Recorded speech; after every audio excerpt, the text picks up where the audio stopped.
Lecteur, lectrice, lectrice, bonjour, gracieuse Robert en ligne, l'autrice pour te faire lire et pas que ses livres. Et aujourd'hui, je vais te faire la chronique de La goutte d'eau de Eva Collin, ou Colline, j'ai oublié de lui demander comment ça se prononce. Alors, si tu ne me connais pas encore, reste à la fin de la vidéo pour avoir ma petite description et un résumé de mes activités, puisque je suis autrice, chroniqueuse et animatrice d'ateliers d'écriture. Donc revenons à nos moutons et à notre goutte d'eau. Ah, ah, quel geste d'humour gracieuse. Et donc je vais te lire le résumé du livre. Finistère, automne 2022. L'équilibre du couple d'Adam et Lola est perturbé depuis la rentrée scolaire de leur fils Maël, qui s'intègre peu et souffre de réveils nocturnes. Persuadé que tout va s'arranger, Adam ne comprend pas les vives inquiétudes de son épouse, jusqu'à la disparition soudaine de celle-ci. Besoin d'une pause est le dernier message reçu de sa part avant le silence. Pour la première fois, le papa doit gérer seul la sensibilité exacerbée de son fils et ses cauchemars de plus en plus étranges. Il croyait pourtant connaître Lola, maman dévouée et fusionnelle. Cette disparition est-elle vraiment volontaire ou Lola court-elle un danger? Adam engage le détective privé Aimé Bellec pour l'aider à la retrouver. Parviendra-t-il à réunir sa famille? Et donc en dessous, nous avons imaginez que l'eau représente vos émotions. Surfez-vous en surface ou affrontez-vous les profondeurs. Alors, au niveau du genre, là, ce qu'elle a mis comme genre, c'est suspense et émotion, et c'est vrai que c'est complètement ça. Elle parle énormément d'émotions, puisque on ne va pas enlever les mots, même si par moments il paraît galvaudé, elle parle beaucoup d'hypersensibilité de l'enfant, et on apprendra au fur et à mesure de l'histoire, de la maman aussi, bien sûr. Et ce pauvre Adam qui comprend pas toujours tout ce qui est normal. Parce que, en gros, ça se dit souvent, mais quand on n'est pas vraiment concerné, c'est assez compliqué de se mettre dans la peau de quelqu'un qui est hypersensible. Parce que cette personne ressent les émotions puissance 1000. Donc, je vais en parler un petit peu après parce que c'est pas, enfin, c'est le sujet du livre, c'est pas la question, mais on va parler quand même un peu de ma chronique et du livre. Donc, au niveau de la partie narrative, eh bien, voilà, comme on dit dans le résumé, disparition subite de la maman, ce qui n'est pas du tout dans ses habitudes, parce que Lola, elle a une petite vie assez rythmée, surtout en fonction de la vie de son fils. Et nous avons le papa, Adam, qui se repose beaucoup sur Lola, puisqu'elle est tout le temps là, elle ne travaille plus pour s'occuper de l'enfant et de la maison. Donc lui, il est assez absent à cause de son emploi, parce qu'il a une entreprise de planche à voile. Et du coup, comme il gère son entreprise, il est quand même extrêmement pris. Et du coup, il se retrouve à gérer deux situations compliquées, c'est-à-dire la disparition de sa femme, donc effondrement de son couple, et expliquer ça à son fils. Pourquoi maman n'est pas là? Et où a-t-elle disparu? Surtout avec ce message sibyllin, besoin d'une pause. Certes. Quelle pause? Pourquoi? Comment? Combien de temps? Il n'a pas de réponse. Et donc, la crise, il l'a pas vu venir. Donc, il se ramasse tout de plein fouet, notamment ce pauvre gosse qui lui, qui a sa mère qui est son pilier et qui le comprend vraiment et qui lui donne des clés, qui l'aide vraiment quand il vit des situations extrêmement compliquées pour lui, des choses qu'il ne comprend pas à l'école. Elle arrive en soutien et elle l'aide à, alors j'aime pas le terme gérer ses émotions, mais en tout cas, elle l'aide avec ses émotions. Le père, lui, il a du mal parce qu'il ne connaît pas le fait de tout se prendre comme ça de plein fouet et de le ressentir à 1000%. Pour donner une image, on va parler d'une odeur peut-être. Voilà, il y a un citron, je vais prendre l'image d'un citron, et puis quelqu'un va arriver et il y a une autre personne à côté qui va dire ça sent le citron ici. La première personne n'a toujours pas senti, la deuxième si. Et plus la deuxième personne avance, plus elle dit ah, c'est un citron vert. La première personne commence seulement à sentir le citron. Et la deuxième personne peut dire que le citron vert, il est mis en jus. La première personne, elle est à peine en train de sentir le citron et de se dire ah tiens, c'est peut-être un citron qui a été mis dans une tarte ou quelque chose comme ça. La personne hypersensible ressent les choses beaucoup plus fort et beaucoup plus finement, surtout. Abel c'est Abel, ce que je raconte moi. Maël, pardon. Maël et Lola sont dans ce cas-là. Eux, ils sont du côté du citron vert. Et Adam, lui, il est plutôt du côté du citron jaune et classique. Et donc, le récit est articulé en deux parties, c'est-à-dire qu'on a le présent, avec la disparition de Lola, Adam qui essaie de gérer et qui essaie de rassurer Maël comme il peut, et de l'autre côté, on a des scènes qui sont avant la disparition. Alors, je crois qu'on démarre avec 2 semaines avant, si je me rappelle bien. Et voilà, au fur et à mesure, on a des petits indices qui nous montrent que oui, lui, il l'a pas vu venir, mais bon, il y avait quand même des gros signaux. Et puis alors, de plus en plus, bing, bing, bing, et lui, il voyait pas quoi. Il aurait fallu peut-être un gros coup de sonnette ou voilà, 3 semaines plus tôt. 3 semaines plus tôt, chapitre 3 déjà, on commence à comprendre que ça sent le brûlé, on va dire. Mais lui, il a même pas encore vu l'alarme qui disait que attention, il y a le feu. Pour rester dans les images. Et voilà, donc comme je disais, ça illustre les raisons. Et comme je disais aussi, Lola est fusionnelle avec son fils. Donc, même si on a des signaux à chaque fois qui expliquent, ah là là, oui, en effet, Lola, elle était en train complètement d'en avoir marre. Elle voyait un psy et tout. Et par exemple, on a le titre là, La mer à boire, avec 2 jours plus tôt. Donc on se dit ah oui ouais quand même mais si elle a besoin d'une pause et tout d'accord mais même prendre une pause sans son fils personnellement en tant que maman je comprenais pas non plus quoi je me disais il y a quelque chose c'est pas possible et comment donc Adam très rapidement il décide de se faire aider par un détective privé donc Aimé Bellec parce que il dit c'est pas normal. Même si il a du mal à comprendre certaines choses, il connaît quand même un minimum sa femme et il dit c'est pas logique. Elle serait pas partie sans Maël. Peut-être qu'elle l'aurait confié à sa mère ou à quelqu'un, mais elle l'aurait pas abandonné comme ça du jour au lendemain, sans rien et sans revenir le soir sans explication. Ah, petite pause. Voilà, donc là, petite pause parce que ma propre progéniture était en train de me poser une question. Euh, Manger, c'est important. Donc, j'étais obligée d'arrêter. Et donc, à partir du moment où Aimé entre en scène, on a 2 histoires qui s'entremêlent, 2 enquêtes parallèles, parce que Aimé travaille sur d'autres dossiers en même temps. Et on va s'apercevoir que, quelque part, il y a des choses quand même qui sont assez, similaires. Voilà. Et je n'en dis pas plus. Pour le savoir, il faut lire le livre. Mais c'est vrai qu'au fur et à mesure, on a des indices pour l'enquête et on a des indices aussi par rapport au caractère de Lola, le caractère d'Adam et puis la relation, enfin les relations de Lola avec Maël et la relation de Lola avec Adam. Au niveau du fond et de la forme, eh bien, ce sont 2 narrations internes, pardon, chaque fois faut dire à ma décharge, j'ai pris des notes, mais j'ai été, comment dire, réécrire dessus, et du coup, j'ai mal réécrit.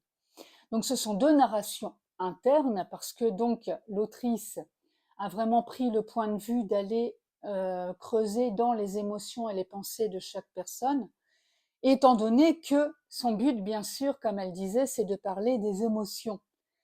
Donc, du coup, oui, elle est allée très très loin et on est vraiment dans la tête de chaque personnage. Et comment justement, ce que j'ai apprécié aussi, c'est que ce sont des personnages qui sont avec des histoires très fortes. On voit qu'ils ont été bien creusés au niveau de leur caractère et que leurs histoires sont riches. Je pense que, c'est mon point de vue, hein, et c'est vrai que je vais mettre aussi un peu mon point de vue d'autrice dans l'histoire. Elle a écrit les histoires des personnes, ou en tout cas, elle connaissait les histoires de chacun, et dans La goutte d'eau, elle a écrit un passage. Mais en tout cas, on voit bien que chaque personne a une histoire qui est construite à côté et qu'elle a choisi de parler de bribes de chaque personnage, du passé de chaque personnage, pour être dans cet épisode de leur vie. Et moi, j'aime bien parce qu'en plus, comme je m'attache beaucoup aux personnages, là, j'avais des personnages riches avec des histoires complexes. Et ça, c'est chouette. Et donc, comme je disais, on apprend au fur et à mesure leur histoire et leurs relations. Et on en apprend aussi beaucoup sur Aimé et sur sa femme Sophie. Alors, mon personnage préféré, justement, c'est pas Adam, ni pourtant Adam, il en prend, hein. Franchement, c'est vrai que à plusieurs reprises, j'ai eu pitié de lui et tout, et je me suis dit, mon pauvre gars, tu te retrouves à gérer tout ça et tout, et chapeau parce que c'est pas si simple. Et il y en a qui auraient juste appelé les parents, maman au secours, ou mamie de Maël, la belle-mère, au secours, je m'en sors plus, quoi. Ou même son frère Thomas, il me semble.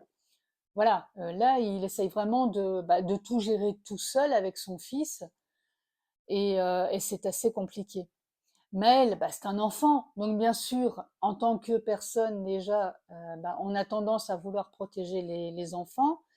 En tant que maman, moi aussi, bien sûr, parce que j'ai imaginé ma gamine dans ce cas-là.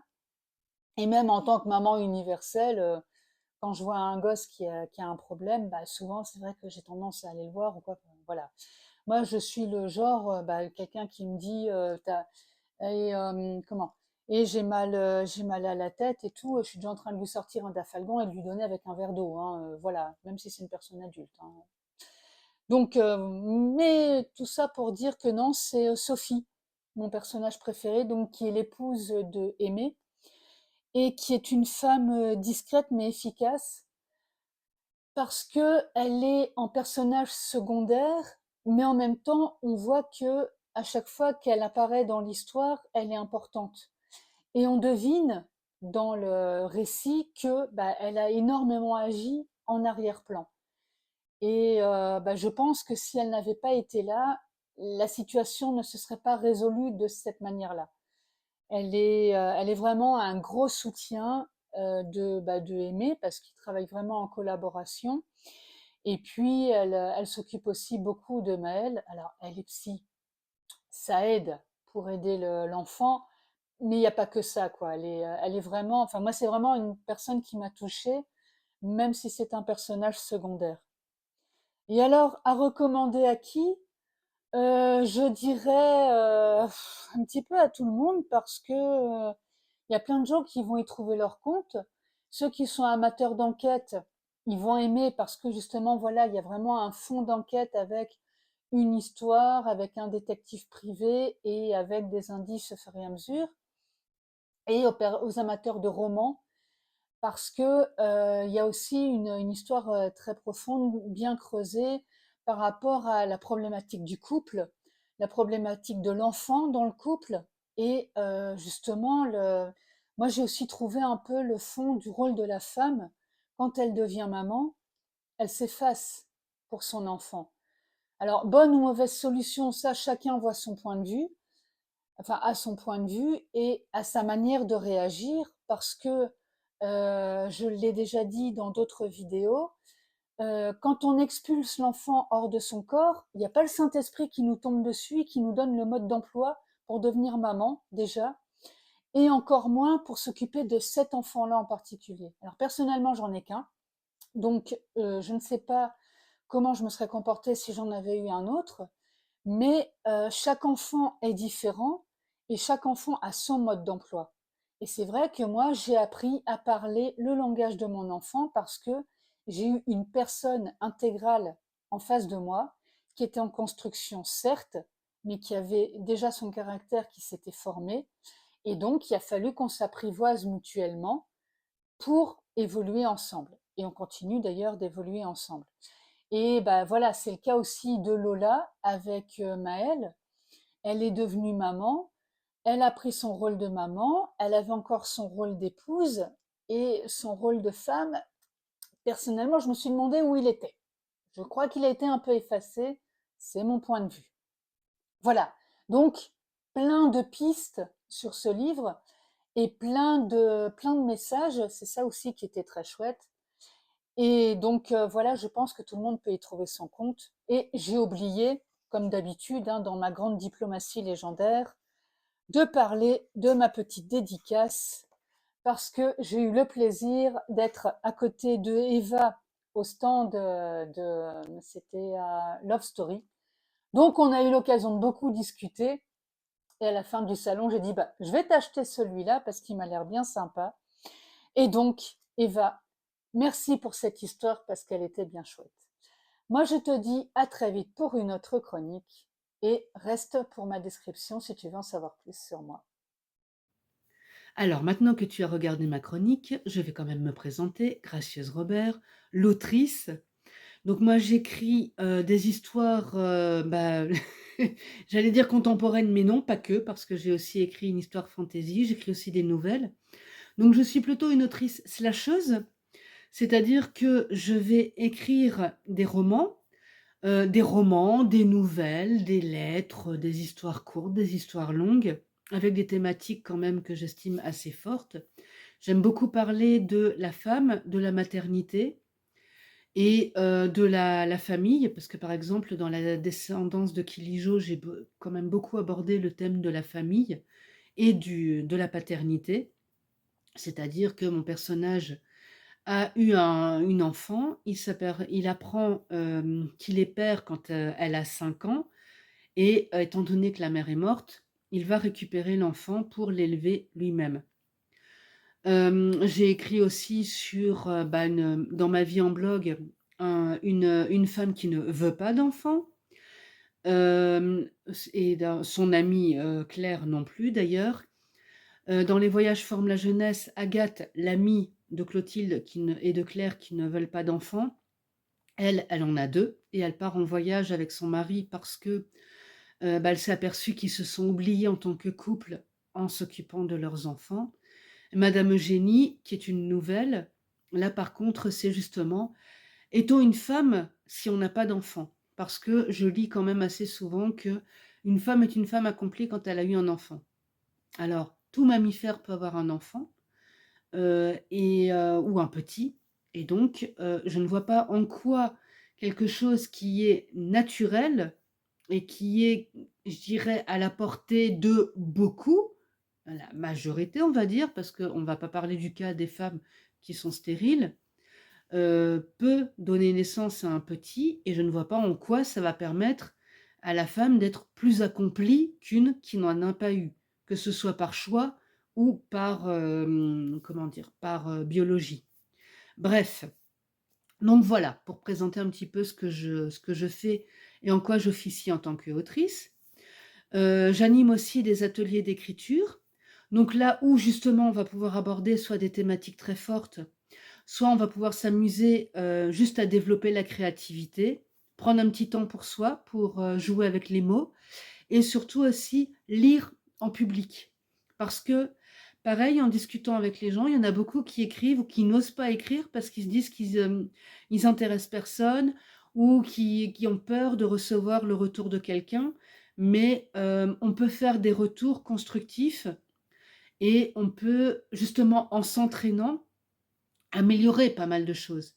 Parce qu'il faut arrêter de s'imaginer que on va directement écrire un texte comme ça, il est fabuleux, paf paf, il est imprimable et on y va, quoi. Non, un texte, ça se travaille, et puis, en écrivant, c'est en écrivant qu'on devient écrivain.